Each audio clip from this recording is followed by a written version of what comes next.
The sound of the deadbolt sliding home was a sound I felt in my bones before I even processed what it meant. It was a heavy, mechanical clack that severed my life into two distinct parts. Everything before this moment, and the cold, hard reality that was about to follow. My name is Elena Vance, and on the night of my husband's 35th birthday, he locked me out of our sprawling Long Island estate while a thunderstorm raged off the Atlantic. Through the floor-to-ceiling windows of the living room, I watched the warm glow of the party I had spent 3 weeks planning. And there, standing in the center of the room with a knife poised over the cake I had ordered, was Julian. He wasn't alone. Pressed against his side, laughing with her head thrown back, was Sienna Blake. She was the marketing consultant he had brought into his firm 6 months ago. Tonight, she was the woman cutting his birthday cake while his wife stood in the mud, rain soaking through a silk dress that cost more than my first car. I pressed my shivering palm against the cold glass. "Julian," I whispered, though the wind snatched the name away instantly. "Please." Inside, the music thumped, a heavy bass line that vibrated against my fingertips. My knees shook violently, not just from the freezing rain, but from a humiliation so deep it felt like it was dissolving my organs. I watched Julian feed Sienna a piece of cake. I watched his mother, Patricia, clap her hands in delight, beaming at them as if they were the royal couple of the evening. I thought I had hit the absolute bottom. I thought this was the end of my story. Then, twin beams of light cut through the deluge. A black, armored SUV turned slowly into the driveway, its tires crushing the gravel with authority. The back door opened, and an umbrella snapped open. Stepping out into the storm was a woman the world thought was a retired schoolteacher living a quiet life in Vermont. My grandmother, Josephine Sterling. She saw me, drenched, mascara running down my face, shivering uncontrollably on the patio stones. She didn't rush. She didn't panic. She walked toward me with the terrifying calm of a hurricane's eye. She looked at the house, pulsating with music and stolen joy. Then she looked at her security detail and spoke 3 words that would burn down Julian's entire world. "Gut the place." To understand why that command was so lethal, you have to understand the lie my marriage was built on. I met Julian Thorne 7 years ago in a coffee shop in Boston. He was charismatic, ambitious, and hungry. He talked about disrupting markets and building legacies. I was quiet, studious, finishing my degree in art history. I fell for the vision he sold me, a partnership where we would climb the mountain together. When we married, I put my career on hold. Julian said he needed a solid foundation at home to launch his venture capital firm. So I became the foundation. I managed the household, I entertained his clients, I smoothed over his rough edges, and I made him look like the success he desperately wanted to be. But as his bank account grew, his respect for me shrank. Became a prop. An accessory that was necessary but annoying. His mother, Patricia, was the architect of my insecurity. "Elena, darling," she would say over tea, "Julian needs a woman who challenges him. You're so safe." I absorbed it all. I thought if I just tried harder, if I hosted better parties, if I stayed thinner and smiled brighter, they would finally see me. Julian's birthday was supposed to be my masterpiece. He wanted a Gatsby-level event to impress potential investors. I didn't sleep for days. I curated the guest list, imported wines from France, and hired a string quartet that played pop covers. I made sure every napkin was folded, every crystal glass polished. The night began with a hum of expensive energy. Men in $5,000 suits and women dripping in diamonds filled the foyer. I moved through the crowd, offering drinks, taking coats, playing the perfect hostess. Julian barely looked at me. When he did, it was to snap his fingers. "Elena, the ice is low at the bar. Fix it." Fixed it. I always fixed it. Then the front door opened and the air left the room. Sienna Blake walked in. She wasn't wearing cocktail attire. She was wearing a declaration of war. A crimson gown that looked like liquid fire, slit up to her hip. She didn't look at the guests. She looked straight at Julian. And Julian, he lit up like a Christmas tree. He abandoned a conversation with a senator to rush to her side. He took her coat. He kissed her cheek, lingering far too long. He guided her into the room with his hand on the small of her back, a gesture he hadn't used on me in years. Patricia was waiting for them. She hugged Sienna like a long-lost daughter. "Oh, you made it. The party can finally start." I stood by the kitchen door, holding a tray of hors d'oeuvres, feeling the blood drain from my face. It wasn't just an affair. It was a replacement. And everyone in the room seemed to know it but me. "Put the tray down." My hands were trembling so badly the silverware rattled. I walked over to them. "Had to know." "Julian," I said. My voice was quiet, but it cut through their laughter. He turned, annoyance flashing in his eyes. "Not now, Elena. Can't you see I'm talking? Why is she here?" asked, looking at Sienna. "And why is your hand on her waist in our home?" Sienna smirked. It was a cruel, practiced expression. "Don't be insecure, sweetie. It's unflattering. We're just colleagues celebrating a milestone."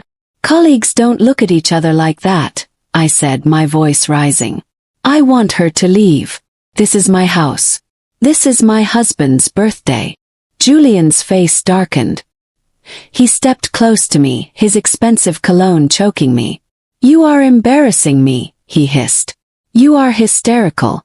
This is exactly why I can't take you anywhere." "I want her out," I repeated. "No," Julian said.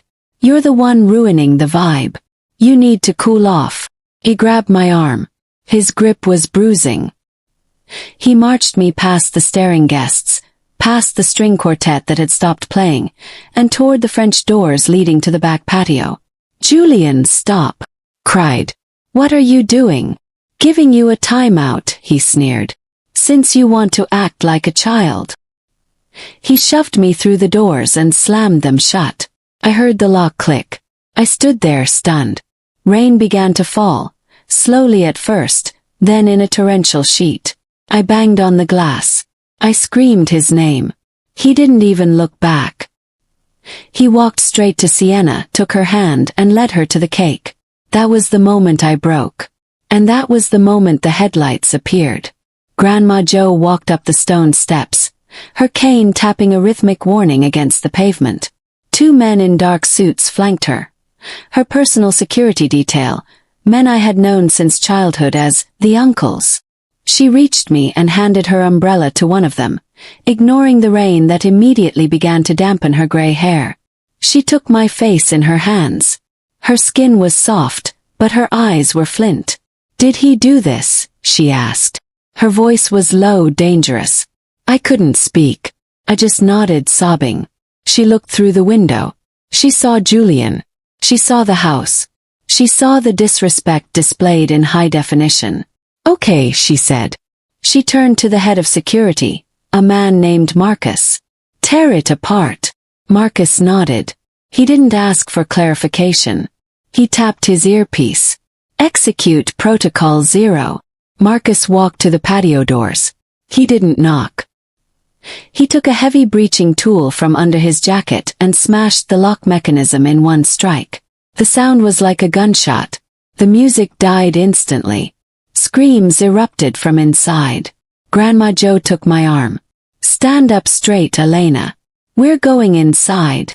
We walked in through the shattered doors, bringing the storm with us. The wind whipped the curtains. The temperature in the room dropped 20 degrees. Julian spun around, dropping his champagne glass. "What the hell? Who are you people?" Grandma Jo didn't stop walking until she was in the center of the room, directly under the chandelier. She looked small amidst the chaos, but she radiated more power than anyone there. "I am the landlord," Grandma Jo said. Her voice wasn't loud, but it carried to every corner of the silent room. "And I am evicting you." Julian laughed. It was a nervous, incredulous sound. "Landlord? What are you talking about? I own this house. I built this estate." "You built nothing," Grandma Jo said. She snapped her fingers. Marcus stepped forward and slapped a thick leather folder onto the cake table, right next to the knife. "Open it," Grandma commanded. Julian hesitated, then opened the folder. His face went gray. Sterling Trust, he whispered. I don't understand. You thought Elena was a poor art student with a nice grandmother, Grandma Jo said, her voice dripping with disdain. You didn't know that, Grandma, is Josephine Sterling, majority shareholder of Sterling Global. You didn't know that every dime of capital you used to start your firm came from a blind trust one set up for Elena's husband, whoever he might be. A collective gasp went through the room. Patricia looked like she was going to faint. The house, Grandma continued, pointing her cane at the floor. The cars. The office building. It's all titled to the trust. The contract stated clearly that the assets were for the benefit of the family unit. By locking my granddaughter out of her own home to entertain your mistress, you have violated the morality clause of the agreement. She leaned in, her eyes boring into his. Default is immediate. Repossession is immediate. You can't do this, Julian stammered. It's my birthday. And what a memorable one it will be, Grandma said. She turned to Marcus. Clear the premises. Everyone out. Now. Wait. Patricia shrieked, rushing forward. Mrs. Sterling, please. We didn't know. If we had known who you were. If you had known I had money, you would have treated my granddaughter better? Grandma asked. That is exactly why I hid it. You showed your true colors, Patricia. You're a leech. Sienna. Julian yelled, looking around for an ally. Call your lawyer. But Sienna was already gone. I saw the flash of her red dress disappearing out the front door. She had done the math. Julian was broke. She was out. The security team moved with military precision. They began ushering guests out. It wasn't polite. It was an evacuation. Get your hands off me. Julian shouted as Marcus grabbed his arm. I need to get my things. My watches. My laptop. Everything in this house was purchased with sterling funds, Grandma Jo said. It stays. You leave with what is on your back. This is illegal.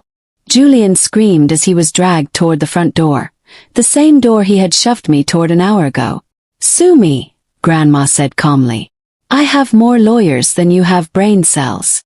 They were thrown out, physically removed.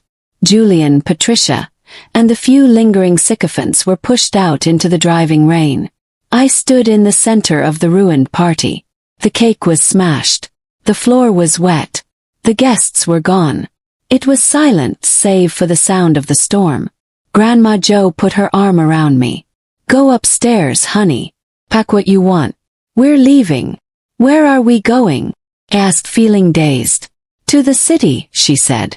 To the headquarters. It's time you learn the family business. I'm done letting you play small. The next morning, the sun rose over a different world. I was in a penthouse overlooking Central Park. I had slept for 12 hours. When I walked into the kitchen, Grandma Jo was drinking coffee and reading the Wall Street Journal. Sit, she said. We have work to do. She slid a tablet across the table. It showed a live feed of the bank lobby where Julian banked. I froze the accounts at 9 a.m., she said. He's currently trying to buy a bagel and getting declined. I watched the screen. Julian was arguing with a teller, waving his arms. He looked disheveled. He was still wearing his tuxedo pants and a t-shirt he must have scavenged. He looked desperate. He's calling me, I said, looking at my phone. 47 missed calls. Block him, Grandma said. He doesn't get access to you anymore. Not emotionally, not financially. Over the next 6 months, I underwent a transformation. Grandma Jo didn't just give me money. She gave me an education. She taught me how to read a balance sheet, how to negotiate a hostile takeover, and how to spot a liar from across a boardroom table. I cut my hair into a sharp bob. I traded my flowy pastels for structured suits. I stopped apologizing for taking up space. Julian tried to fight back, of course. He found a lawyer who worked on contingency and tried to sue for marital assets. I met him for the deposition 3 months later. He walked into the conference room looking 10 years older. He was staying in a motel in Queens. Patricia was living with her sister in Ohio. Sienna had blocked his number the night of the party. When I walked in, flanked by 3 high-powered attorneys, Julian's jaw dropped. "Elena," he whispered. I sat down at the head of the table. I didn't smile. I didn't flinch. "Mr. Thorne," I said, "we are prepared to offer a settlement." "I want half," he blurted out. "Half the trust. I know you have it." I slid a single piece of paper across the table. "This is a forensic audit of your spending over the last 5 years," I said. "You embezzled $400,000 from the household accounts to fund Ms. Blake's lifestyle. That is a felony. We are prepared to press charges." Julian went pale. "Elena, please. We were partners. I loved you. You loved my utility," I said. "You loved that I made you life easy. But that ride is over." I pointed to the paper. "Sign the divorce papers. You get nothing. We don't press charges. You walk away free but broke." He looked at the paper. He looked at me. He saw no mercy in my eyes, only a reflection of the cold rain he had pushed me into. He signed. His hand shook. "One more thing," I said as he stood up to leave. He looked back, hope flickering in his eyes. "The Escalade you drove. The one you loved so much." Yes. "Yeah. I had it crushed," I said. "Have a nice life, Julian." A year later I was in a town car, driving through downtown Manhattan. It was raining again. A cold, gray drizzle. I was reviewing a merger contract for Sterling and Company. I was the new VP of operations. Grandma Jo was slowly stepping back, letting me take the rein. The car stopped at a red light. I looked out the window. There was a man standing under the awning of a bodega, trying to keep dry. He was wearing a cheap windbreaker. He was holding a wet cardboard sign that said "We'll work for food." It was Julian. He looked at the car. The tinted window rolled down just an inch. Our eyes met. He stepped forward, recognition dawning on his face. He opened his mouth to say my name. That I didn't feel anger. I didn't feel sadness. Felt nothing. He was just a stranger in the rain. "Drive," I told the chauffeur. The window rolled up. The car surged forward, leaving him behind in the wet, gray world. He had once tried to banish me to them. My grandmother was right. You don't just endure the storm. You become the storm. And when you do, nothing can ever lock you out again. If you've ever had to rebuild yourself from the ashes of betrayal, if you've ever been underestimated, leave a like and share your story in the comments. I'm Elena Vance, and I'll see you in the next video.